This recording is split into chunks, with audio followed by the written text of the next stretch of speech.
자, 오늘은 같이 함께 여러분하고 이제 첫 주에는 길에 대해서 워킹, 두 번째는 러닝, 그래서 러닝크루 예수 그리스도에 대해서 나누었고요. 오늘은 세 번째로 마지막 플라잉에 대해서 말씀을 좀 나누고자 합니다. 그래서 제목은 다 같이 한번 읽어볼까요? 시작. 플라잉 청년 비상. 비상 날아간다는 의미죠. 네.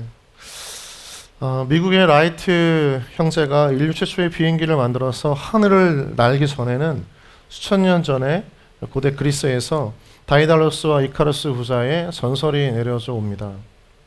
아득한 옛날 그리스 최고의 기술자였던 다이달로스는 한 번 들어가면 절대 빠져나올 수 없는 미궁을 만들었다고 해요.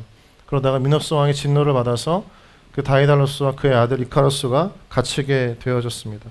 미궁 꼭대기에 갇혔던 이 전설적인 손재주를 가진 다이달로스는 그 안에 갇혀 있을 수가 없어서 여러 가지 고심 끝에 밀랍과 새의 깃털들을 이어서 아들에게 큰 날개를 만들어 줍니다. 이미지에 좀 띄워주시면 감사하겠습니다. 그리고 그것을 가지고 날 수 있는 기본적인 비행수를 가르쳐 주고요. 마침내 완성된 날개를 달고 두 사람이 하늘을 날기 직전에 아버지는 아들에게 여러 가지 조언들을 합니다. 너무 낮게 날면 바다에 날개 깃털이 졌기 때문에 빠질 것이고 너무 높게 날면 태양에 그 밀랍이 녹아서 날개가 타서 바다에 빠질 것이다. 그래서 적당한 높이로 날라는 경고였습니다. 그런데 그의 아들이었던 이카루스는 이것에 대해서 성숙한 인격과 분명한 비전 그리고 자기 통제 능력이 없었기 때문에 결국 아버지의 경고에도 불구하고 하늘을 날아갈 수 있다는 그 희열과 기쁨에 흥분에 사로잡혀서 태양 가까이 날다가 그 태양에 의해 깃털 날개가 녹아 그 소년은 바다에 빠져 죽게 됩니다. 오늘날 소년이 떨어져 죽은 그 바다는 소년의 이름을 따서 에게해라고 불렸습니다. 여러분, 이 그리스 신화가 우리 가운데 주는 교훈이 한 가지 있다면 인간에게 있어서 하늘을 나는 자유가 주어진다고 해도 인간은 그 날개를 달고 어디로 또 왜 날아야 하는지 그리고 그 날개의 힘을 어떻게 절제해야 하는지를 모른다는 데 있습니다. 인간에게 있어서 자유가 주어진 것 같지만 그 자유가 정말 행복으로 이어질 수가 없는 인간의 연약함을 보게 되는 거죠. 이와 관련해서 구약 성경에서의 이사야는 다른 차원의 비상을 우리 가운데 말하고 있습니다. 오늘 우리가 읽었던 본문 있죠? 그 본문을 다시 한번 읽어볼 텐데 이제 우리가 읽는 본문은 개역개정 버전이 아니고 새번역 버전입니다. 함께 우리 스크린에 나와 있는 말씀을 같이 한번 읽어볼까요? 자, 크게 읽겠습니다. 시작. 새 힘을 얻으리니 독수리가 날개를 치며 솟아오르듯 올라갈 것이요 뛰어도 지치지 않으며 걸어도 피곤하지 않을 것이다. 아멘. 여러분 아멘입니까? 네, 저는 청년들의 이 인생이 이사의 외침과 같이 하늘을 향해서 비상하고 또 날아오르는 인생 살기를 주님의 이름으로 축복합니다. 이 모습 자체가 청년의 모습인 것 같아요. 솟구쳐서 하늘을 날아가는 것, 그리고 뛰어도 지치지 않고 걸어도 피곤하지 않는 모습. 그래서 여기 앉아있는 청년들은 피곤하고 지쳐 보이지만 하나님은 여러분에게 새 힘을 주셔서 뛰어가도 지치지 않고 다시 이 땅을 박차고 날아오르는 그 은혜의 인생으로 그 신비로운 힘을 여러분 가운데 주어주실 줄 믿습니다. 오늘 말씀을 보면 누군가 인위적인 뭔가의 조작으로 날지 않습니다. 날개를 달지 않아요. 스스로 비상하는 모습을 말씀을 통해서 보게 됩니다. 말씀을 묵상하면서 저의 마음 가운데 이런 질문이 한 가지 떠올랐습니다. 어떻게 땅을 박차 올라 비상하는 청년다운 인생을 살 수 있을까? 그래서 오늘 말씀은 플라잉, 청년 비상, 이 말씀을 통해서 우리 가운데 하나님의 은혜를 모두가 발견하는 축복이 있기를 다시 한번 소망합니다. 말씀을 들어가면서 저는 그 청년 사역자로서 여러분들을 만나잖아요. 다양한 지체들을 만나서 신방을 합니다. 카페를 가고 또 식사를 하면서 여러 가지 교제를 나누고 이야기를 나누죠. 대화들을 많이 하려고 해요. 그래서 이제 좀 무거운 질문일 수 있지만 이제 인생에 대한 좀 여러 가지 질문들을 나누게 될 때가 있어요. 그때마다 조금 그런 질문들을 많이 받아보지 않았던 것 같아가지고 함께 교제하는 그 청년이 낯설어하거나 때로는 어려워하는 경우들을 종종 보게 됩니다. 그런데 대화의 내용들이 좀 다양하고 또 깊이가 이어져서 그 만남의 대상에 따라 흐름이 좀 달라질 때가 있는데 다양한 청년들을 만나고 이야기를 나누면서 그 청년들의 그 삶의 기저에 동일하게 깔려 있는 한 가지 그 배경이 동일하다는 걸 느꼈어요. 그게 뭐냐면 내일에 대한 소망이 없다는 겁니다. 내일에 대한 소망이. 버닝 영화 보신 분 계실까요? 좀 오래된 영화인 것 같긴 해요. 버닝 영화가 어떤 걸 다루고 있냐면 이창동 감독의 영화죠. 이 영화는 사회 속에서 유령과도 같은 청년의 존재를 다룹니다. 호객 아르바이트라는 청년이었던 해미가 있고요. 그의 소꿉친구였던 종수가 있죠. 해미는 종수에게 아프리카에 사는 부시맨의 이야기를 들려줍니다. 그 부시맨은 두 가지 인물이 있는데 한 인물은 리틀 헝거로 그저 물질적으로 굶주린 자들에 대한 이야기이고 다른 하나는 그레이트 헝거라고 해서 삶의 의미에 대해서 목말라 있는 자들에 대한 이야기입니다. 해미는 그레이트 헝거, 즉 삶의 의미에 대해서 목말라 있던 그 사람들의 이야기에 매료가 되어져서 아프리카에 다녀왔어요. 그리고 그에 대한 이야기들을 하면서 우리의 삶이 리틀 헝거가 아니라 그레이트 헝거가 되었으면 좋겠다. 정말 내 삶 가운데에도 굶주림에 갈급하는 것이 아니라 물질에 목마른 것이 아니라 삶의 의미를 찾고 싶어한다라고 하는 이야기들을 눈물 흘리면서 그의 소꿉친구였던 종수에게 하는 장면이 나옵니다. 그래서 이 영화는요, 삶의 의미가 얼마나 중요한지를 알려주면서 동시에 청년들의 삶에 얼마나 그 소망이 없고 내일에 대한 기대가 없이 그저 흘러가는 대로 살고 있는지를 단편적으로 보여주는 청년들의 일상을 다룬 영화입니다. 청년들의 인생만이 아니라 저에게도 보면 제가 속해져 있는 한국교회 목회자들에게도 이 많은 어려운 마음들이 있는데 그 중에 하나가 뭐냐면 제가 다니기도 했던 신학대학원에서도 소망 없는 내일에 대해서 괴로워한다는 거예요. 어떤 목사님의 영상을 보게 되었습니다. 근데 그 목사님이 이제 신학대학원은 이제 전도사들이 목회자 수업을 받는 기관이죠. 3년 정도의 수업을 받아요. 기숙사 생활을 하고 거의 남성들이 많이 있긴 하지만 약 700명에서 800명이 이제 매일 함께 생활을 하는 공간이기도 합니다. 그 예배를 매일 드리죠. 점심 12시쯤 해가지고 예배를 이제 드리는데 그 채플에서 이제 말씀을 전하는 설교자로 초청을 받은 거예요. 그래서 그 초청자에게는 항상 주의해야 할 여러 가지 내용을 담아서 공문을 보냅니다. 근데 그 공문 내용 중에는 여러 가지가 있어요. 뭐 여성 비하 발언이라든지 외모적인 표현, 뭐 이런 것들을 삼가하는데 그 마지막에 최근에 추가된 게 있다라고 합니다. 어떤 내용이었냐면 한국 교회와 목회에 대해서 부정적인 예측을 하는 건 하지 말아달라는 내용이었습니다. 이유를 물어보니까 오시는 강사분들마다 이제 한국 교회가 진짜 어려운 시기가 닥쳐올 것이다. 좋은 시절은 다 끝났다. 너희들은 정말 큰일이다. 너무 불쌍하다. 짠하다. 애쓴다. 힘들 것이다. 이런 이야기를 너무 많이 하다 보니까 그걸 듣는 이 자리에 앉아있는 목회자들, 후보생들, 즉 전도사님들이 마음에 너무 큰 어려움을 겪는다는 거예요.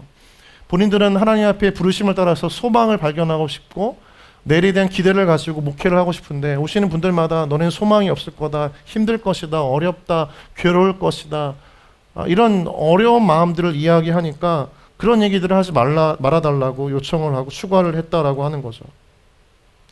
저는 이 이야기를 듣고 또 버닝에 대한 내용들을 보면서 정말 한 가지 고민이 되었습니다.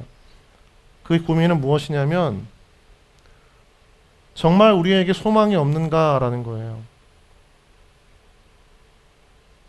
정말 우리에게 소망이 없는가? 여러분 뭐라고 답하시겠습니까? 여러분에게는 소망이 있습니까? 우리 앉아있는 지체들, 우리 소망이 있나요? 맞아요. 소망이 없어요. 우리에게는 소망이 없다라고 하는 것이 저의 답입니다. 아무리 되돌아보고 둘러보아도 저 자신을 봐도 제 주위를 봐도 환경을 봐도 아무리 소망 둘 곳이 없다. 이런 절망에 빠질 때가 참 많은 것 같아요. 우리 자신을 둘러싼 환경을 보더라도 매일 우리의 감정과 확신과 기대로 시작하는 그 하루하루가 그 감정의 생각들이 확신들이 밀물과 썰물처럼 우리의 마음을 오고 가고 하는 것들을 보면 우리 마음 가운데에는 정말 확신하고 소망을 둘 곳이 없구나라는 것들을 저도 모르게 느끼게 됩니다. 그래서인지 10여 년 동안 청년 세대의 트렌드 중에 하나가 뭐냐면 내려놓음이에요. 내려놓음. 너무 열심히 살지 말 것, 노력에 목숨 걸지 말 것, 관계에 집착하지 말 것.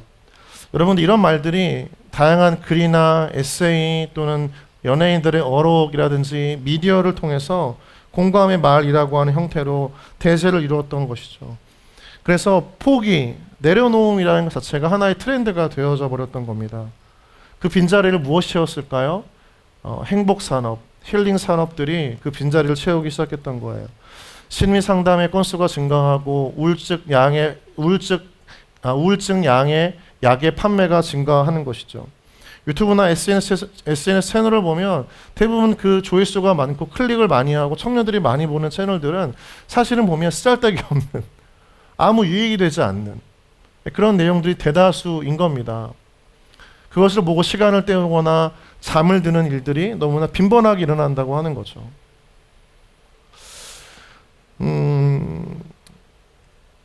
어떤 의미로 채우던 하루하루를 보내기 위해서 감정과 생각과 시간과 공간을 채워야 하는 그런 갈급함에 처해져 있는 것들이 청년들의 삶이라고 느껴집니다. 그래서 내일에 대한 소망이 있는가 질문이 떠나지 않는 것이죠. 여러분은 어떤가요? 한번 생각해 보세요. 여러분 근래에 여러분이 내일에 대한 다음 날에 대한 여러분 삶에 대한 소망을 가지고 하루를 살아가십니까? 보통 청년들을 만나면 그냥 그렇게 살아가요. 하루하루 사는 거죠. 이렇게 대답을 하는 거예요. 좀 죄송하지만 그런 질문들은, 그런 답변들은 이 앞에 계신 장로님이나 하는 답변들입니다. 여러분들은 그런 답변을 하면 안 되죠. 여러분 옆 사람이 한번 좀 질문을 한번 해보시겠어요? 바라보세요. 바라보시고 한번 질문해보세요. 내일에 대한 소망이 있습니까? 답해보세요. 답을 해보세요. 저한테 바라보지 마시고. 소망이 있어요? 우리 유철이 소망이 있어요? 네, 지난주에 산티아고 잘못 갔다고 이야기한 기억이 나네요, 갑자기. 그래도 하나님의 소망이 우리 유철님들 가운데 있는 줄 믿습니다. 여러분 소망이 있으세요? 정말 여러분 인생 가운데 소망이 있다고 생각하세요? 그리고 그 소망대로 살아가세요? 그러면 그저 하루하루 살아가면 안 되죠. 그저 남은 시간 유튜브 채널 보고 먹방 보고 이상한 BJ들 나와가지고 하는 영상 보고 시간 때우면 안 되죠. 여러분 가운데 좀 권면하고 축복하기를, 여러분 삶 가운데 꼭 소망이 발견되어지기를 주님의 이름으로 축복합니다. 소망은 내일을 기대하게 만들어요. 어려운 현실 속에서도 인내하게 만듭니다. 그래서 불행할수록 더 소망해야 합니다.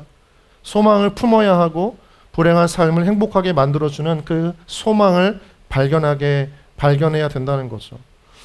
여러분 우리가 알고 있는 독일계 스위스의 대표 스위스인으로 대표작인 데미안이라고 하는 이 소설을 쓴 헤르만 헤세는 소망에 대해서 다음과 같이 이야기를 했어요. 한번 띄워주시겠습니까? 같이 한번 읽어보죠. 시작. 행복하다는 것은 소망을 가지는 것을 말한다. 네, 행복하다는 것은 소망을 가진다는 것을 말해요. 환경이 아니에요. 행복의 조건이 아니라 행복하다는 것은 소망, 즉 이루어지지 않았지만 내 안에 기대하고 그려놓고 확신하는 그 일 때문에 하루하루가 행복해질 수 있다는 겁니다. 그래서 꿈은, 이어령 교수가 이런 얘기를 했어요. 꿈은 이루어지는 게 아니라 지속되는 것이다. 한번 따라해 보시겠습니까? 꿈은 이루어지는 것이 아니라 지속되는 것이다. 그래 행복하거든요. 여러분 꿈 깨면 어떻죠? 꿈 깨면 죽는 거예요. 그런 얘기를 하시더라고요. 꿈은 이루어지는 게 아니라 지속되는 겁니다. 소망은 끝나는 게 아니라 계속되어지는 거예요. 그때 우리 안에 내일에 대한 기대가 있고 우리 안에 소망이 우리 안에 내일을 바라볼 때 준비되어진 삶을 오늘라도 살게 된다는 거죠. 헤르만 헤세만 이야기를 한 것이 아니라 로마서도 말씀하죠. 로마서 12장 12절 말씀 같이 한번 읽어보겠습니다. 시작. 소망 중에 즐거워하며 환난 중에 참으며 기도에 항상 힘쓰며. 아무리 어려운 일이 있어도 소망 때문에 그 마음이 어떻다고요? 기쁨을 누린다는 거죠. 소망하면 죽을 위험이 닥쳐온다 할지라도 그 마음에 세상에 침범할 수 없는 기쁨을 경험하죠. 우리는 스데반 집사를 통해서 알 수 있잖아요. 그가 죽음을 당하기 이전에도 하나님께 소망을 두었던 인생이었기 때문에 그의 얼굴은 천사와 같이 웃고 기쁨을 누렸던 겁니다. 그래서 소망은 중요한 것입니다. 소망이 우리 인생을 행복하게 만드는 줄 믿습니다. 내일을 기대하고 꿈꾸게 하는 줄 믿습니다. 여러분이 소망을 품는 청년 되어지길 다시 한번 주님의 이름으로 축복합니다. 그렇다면 우리 인생에서 소망은 어디서 찾아야 할까? 이것이 저의 고민이었습니다. 저도 절망이 될 때가 많고 낙심이 될 때가 많고 사람을 보면, 교회를 보면, 또 앞으로 가야 할 길을 보면 참 낙담되어질 때가 많은데 제 안에 한 주간의 고민은 그런 고민이었습니다. 소망은 어디서 발견되어져야 하는가? 오늘 본문을 다시 한번 읽어보겠습니다. 본문 말씀 다시 한번 띄워주시고 읽도록 하겠습니다. 시작. 오직 악망하는 자는 새 힘을 얻으리니 독수리가 날개치며 올라감 같을 것이요 다른 박질하여도 곤비하지 아니하겠고 걸어가도 피곤하지 아니하리로다. 아멘. 지금 말씀 개역개정 버전인데 아까 읽었던 세 번역 성경을 보면 여호와를 악망이라고 했을 때 그 악망이 아니라 소망입니다. 여러분, 소망을 어디에 두라고 오늘 본문을 우리 가운데 말씀하시죠? 하나님 말씀하십니까? 하나님께 두라고 말씀하십니다. 우리의 소망은 하나님께 두라는 것입니다. 소망, 희망이라고 하는 이 헬라어 엘피스는 여러 가지 의미가 있지만 크게 두 가지 뜻을 가지고 있습니다. 한번 같이 읽어볼까요? 첫 번째 시작. 어떤 일이 이루어질 것이라는 확신을 가지고 미래를 바라보는 기대. 두 번째 시작. 확신을 가지고 기대함이 있어 설명할 수 있는 어떤 이유. 그래서 이 두 가지를 합치면 바로 맨 밑에 줄의 내용으로 이어집니다. 같이 읽어보겠습니다. 시작. 이루어질 것에 대한 확신을 가지고 미래를 바라보는 기대. 분명한 근거가 있어야 된다라고 하는 거죠. 이루어질 것에 대한 확신을 가지고 미래를 바라보는 기대, 확신을 가지고 바라보는 기대. 그래서 소망과 희망은 굉장히 중요한 게 삶의 환경이나 조건이 아니라 그 확신을 가지는 주체가 누구인가가 굉장히 중요하다는 거예요. 그 확신이 누구로부터 오는가가 중요하다는 겁니다. 누가 소망을 품고 있냐가 중요하다는 거예요. 그 중요한 것은 그 주체가 누구냐라고 하는 거죠. 오늘 본문은 우리 가운데 이야기합니다. 우리가 말하는 우리의 소망, 우리가 붙잡아야 할 소망의 주체는 불완전한 우리 자신이 아니다라는 거예요. 성경이 말하는 소망의 주체는 여러분 변하지 않으시는 하나님이라는 것입니다. 오늘 확신한 삶을 살고 내일을 향한 기대가 무너지는 것이 우리입니다. 기쁨으로 하루를 맞이했지만 저녁에 잠자리에 들면 괴로워하면서 끝나는 것이 우리의 삶입니다. 우리의 감정은 늘 밀물과 썰무처럼 또 파도가 치는 것처럼 늘 오락가락하고 뒤죽박죽 되는 게 우리의 마음의 감정의 확신이 가지고 있는 굉장한 연약함이죠. 우리의 확신은 늘 변합니다. 그래서 우리는 확신의 주체가 될 수 없다는 거예요. 확신은 변하지 않는 존재, 변하지 않는 근원으로부터 나와야 되는 것이죠. 성경은 하나님께서 예수 그리스도가 바로 그런 분이라고 이야기하십니다. 히브리서 13장 8절 말씀 같이 읽겠습니다. 시작. 예수 그리스도는 어제나 오늘이나 영원토록 동일하시니라. 아멘. 어제나 오늘이나 동일하신 분이 누구이십니까? 예수 그리스도입니다. 어제나 오늘이나 나를 대하시는 그 태도와 그 마음이, 그 간절함이, 그 사랑의 크기와 넓이가, 하나님의 그 마음씀이 영원토록 동일하신 분은 우리 부모님도 아니고 내가 의지하는 이성도 아니고 좋아하는 대상도 아니고 하다못해 목회자도 아니라 예수 그리스도 뿐인 것입니다. 그래서 이 세상에 믿을 사람은 아무도 없지만 오직 믿을 분은 하나님밖에 없다는 고백은 인생의 모든 험난한 시절들을 통과한 지혜자를 통해서 고백되어지는 거죠. 그 하나님이, 변치 않으신 하나님이 누구를 만드셨을까요? 우리를 만드셨습니다. 우리는 우연한 계기로 만들어진 진화론의 부산물이 아니라 하나님의 섬세하고 완벽하며 또 분명한 계획을 가지고 만들어진 존재가 바로 하나님의 피조물, 인간이라고 하는 거죠. 그래서 성경은 우리와 하나님과의 관계를 자녀와 아버지와의 관계로 이야기합니다. 우리 고린도후서 6장 18절 말씀 읽어보겠습니다. 시작. 너희에게 아버지가 되고 너희는 내게 자녀가 되리라. 전능하신 주의 말씀이니라 하셨느니라. 하나님이 말씀을 하세요. 우리가 우연한 존재에 만들어진 얻어걸린 존재가 아니라 하나님이 분명한 계획과 온 마음과 온 사랑을 쏟아부어서 만들어진 존재, 바로 하나님의 자녀라고 하는 거죠.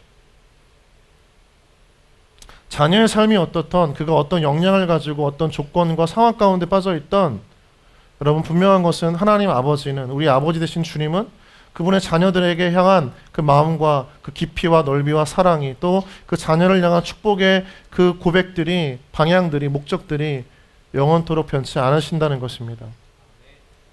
우리 예레미야서 29장 11절 말씀은 그 아버지 되신 주님께서 우리 청년들에게 주시는 인생의 선물과도 같은 말씀이세요. 여러분 꼭 동그라미를 쳐보시고, 여러분 책상에 기록해 놓으시고, 핸드폰에 좀 캡처해 놓으시면 좋겠습니다. 같이 한번 읽어볼까요? 시작. 여호와의 말씀이니라 너희를 향한 나의 생각을 아나니 평안이요 재앙이 아니니라. 너희에게 미래와 희망을 주는 것이니라. 아멘. 그럼 아멘이십니까? 아멘. 11절 밑에 세번역 성경 같이 한번 읽어보겠습니다. 시작. 너희를 두고 계획하고 있는 일들은 오직 나만이 알고 있다. 내가 너희를 두고 계획하고 있는 일들은 재앙이 아니라 번영이다. 너희에게 미래에 대한 희망을 주려는 것이다. 나 주의 말이다. 아멘. 여러분, 하나님은 변하지 않으시는 분이십니다. 그리고 그분이 우리를 섬세하고 완벽하고 온전한 목적을 가지고 만드셨습니다. 알아서 생존하도록 내버려 두신 것만이 아니라 우리의 오늘의 불안한 현실 속에서도 내일에 대한 미래와 희망과 소망을 가지도록 끊임없이 우리 가운데 말씀하고 계시는 분이 바로 하나님인 줄 믿습니다. 여러분, 그래서 소망은 누구에게 두어야 하는 것입니까? 하나님께 두어야 하는 것입니다. 여러분이 앞으로 꾸릴 가정의 배우자나 여러분 지금 안정되게 성공적인 커리어를 갖추고 싶어하는 직장에 두어서도 안 되는 것입니다. 하다못해 재테크와 여러 가지로 여러분이 얻게 되어질 그 부에 여러분의 소망을 두어서도 안 되는 것입니다. 여러분이 지금 당장은 자격증을 따기 위해서 온 힘을 다하고 고시를 패스하기 위해서 열심을 다하고 직장에 들어가기 위해서 아둥바둥 거리긴 하지만, 그러나 여러분이 영원히 소망을 두어야 할 것은 하나님, 여러분에게 미래와 희망을 주실 수 있는 유일한 분, 그 하나님께 소망을 둘 때 여러분의 인생에 소망이 있는 인생이 되어줄 줄 믿습니다. 우리 옆 사람이 한번 이렇게 좀 고백하시죠. 하나님께 소망을 두는 인생이 되길 원합니다. 시작. 하나님께 소망을 두는 인생 되기 원합니다. 여러분, 그래서 말씀을 마치면서 이렇게 좀 이야기하고 싶습니다. 하나님은 소망 없는 세상 속에서 소망을 주시는 분입니다. 따라해 보겠습니다. 시작. 하나님은 소망 없는 세상 속에서 소망을 주시는 분이십니다. 아멘. 하나님은 내일을 기대할 수 없는 우리의 인생을 기대하게 만드시는 분입니다. 아멘. 하나님께 우리의 모든 소망을 둘 때 살아가는 목적과 방향을 알게 됩니다. 아멘. 여러분, 창세기 1장을 보면 하나님께서 어디를 만드셨습니까? 우리가 알고 있는 궁창은 창공을 말합니다.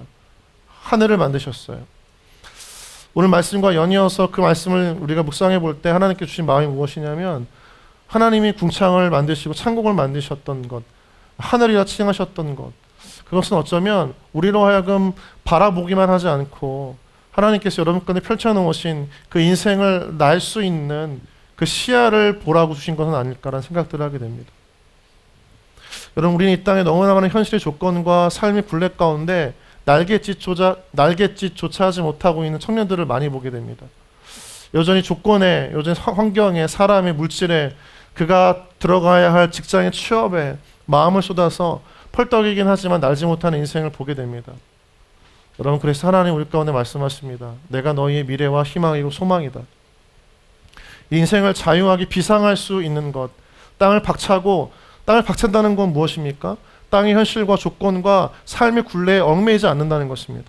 다른 말로 하면 신앙적인 용어로는 영혼을 바라보는 관점을 가진다는 것입니다. 그때서야 우리는 비상할 수 있는 거예요. 얽매이지 않은 인생을 살아가는 겁니다. 하나하나 관계에, 하나하나 물질에, 하나하나 삶의 굴곡에 얽매여져 가지고 매일 절망하고 낙심하고 넘어져 있고 하지 않고 비상할 수 있는 것은 이미 우리에게 창공을 향해서 날아올 수 있도록 하나님 앞에 계획하시고 인도하시는 그 유일하신, 동일하신 하나님 때문인 것이죠. 사랑하는 모든 청년 여러분, 여러분의 삶 가운데에서 땅에 딛고 살기보다 그 땅을 박차고 나아가서 하나님께서 여러분 가운데 펼쳐놓으신 그 푸른 창공의 하늘을 날아가는 비상의 인생 되어지기를 주님의 이름으로 축복합니다. 여러분, 비상한다는 건 무엇입니까? 독수리는 땅을 향해 박차고 날아갈 때 온 힘을 다하지만 그 하늘을 향해 더 높이, 더 멀리 날아갈 때에는 바람에게 자신의 몸을 맡겨요. 그것은 무엇이죠? 우리로 하여금 하나님께 인생을 맡기라는 것입니다. 전적인 의존을 하나님께 드릴 때, 내 마음에 온전한 인도자요 구원자가 하나님이시라는 것을 믿을 때, 우리 인생 그때에서야 비상하게 되어진다는 것입니다. 비상하려면 땅을 박차고 올라가야 됩니다.